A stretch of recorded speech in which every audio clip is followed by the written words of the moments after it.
Ibu mertua adalah salah satu penyebab utama perceraian yang ada di Turki. Maşallah. Ini diungkapkan dalam penelitian oleh Asli Tuncan dan Emine Durmuş. Isu mengenai ibu mertua ini layaknya peribahasa air tenang menghanyutkan, tenang di permukaan tapi riuh di kesunyian. Untuk mayoritas teman-teman yang menikah ataupun tinggal di Turki, tentu isu ini sangat hangat dan sering dibicarakan. Saya tertarik untuk melihat isu ini dari sisi historis, budaya, dan sosial. Mengapa ibu mertua menjadi momok bagi sebagian besar menantu di Turki? Di masa Kesultanan Utsmaniyah, pernikahan seringkali diatur oleh keluarga, terutama oleh ibu dari pihak laki-laki.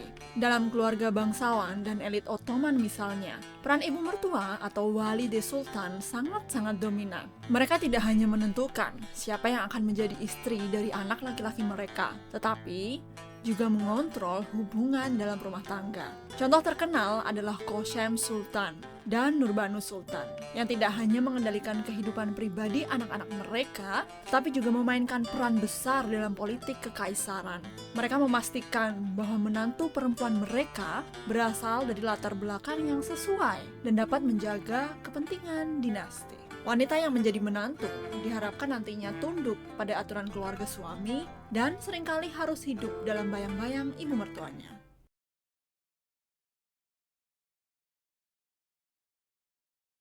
Dalam budaya Turki yang juga mungkin tidak asing bagi teman-teman di sini adalah konsep bahwa seorang ibu memiliki hak istimewa atas anak laki-lakinya.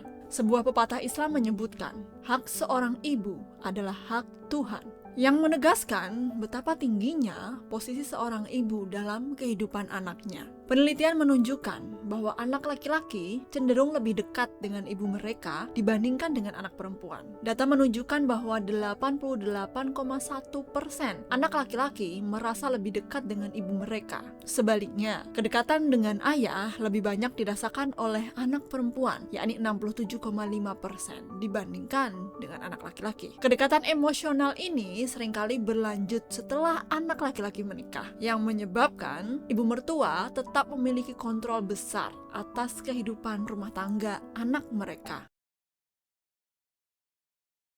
Budaya patriarki yang kuat di Turki turut memperumit hubungan antara ibu mertua dan menantu perempuan. Dalam banyak kasus, ibu mertua masih merasa berhak untuk mengatur kehidupan anak laki-laki mereka, bahkan setelah ia menikah. Di sisi lain, menantu perempuan seringkali menghadapi ekspektasi tinggi untuk menyesuaikan diri dengan aturan keluarga suami, terutama dalam keluarga tradisional. Hal ini menjadi sumber konflik yang tidak jarang berujung kepada ketidakharmonisan rumah tangga, bahkan tak jarang menuju perceraian.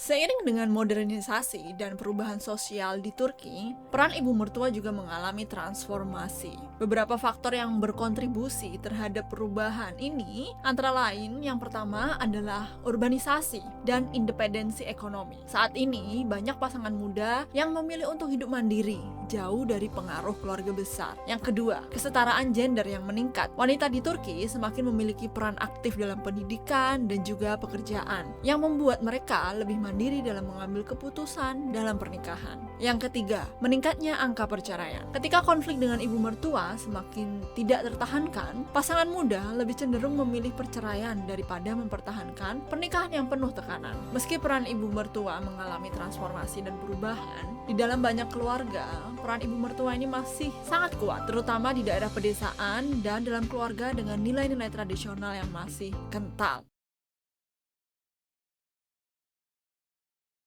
Peran ibu mertua dalam pernikahan di Turki merupakan hasil dari tradisi panjang yang berakar pada sejarah, budaya, dan struktur sosial negara tersebut. Mulai dari dominasi Valide Sultan di era Ottoman hingga dinamika patriarki dalam keluarga modern. Ibu mertua tetap menjadi figur sentral dalam kehidupan rumah tangga anak laki-lakinya. Namun, perubahan sosial di era modern mulai menggeser dinamika ini. Saat ini, semakin banyak pasangan muda yang berusaha untuk membangun kehidupan rumah tangga yang lebih mandiri. Penting bagi kita untuk memahami sebuah budaya atau konstruksi sosial yang sudah langgeng dari berbagai perspektif, sehingga kita dapat lebih bijak untuk menyikapinya, serta kita tetap berdaya sebagai manusia. Terima kasih sudah menonton video ini. Jika kalian merasa video ini bermanfaat, bagikan dan tandai teman-teman kalian. Serta, mari kita selalu upayakan untuk berdiskusi agar kita tetap menjadi manusia yang berdaya.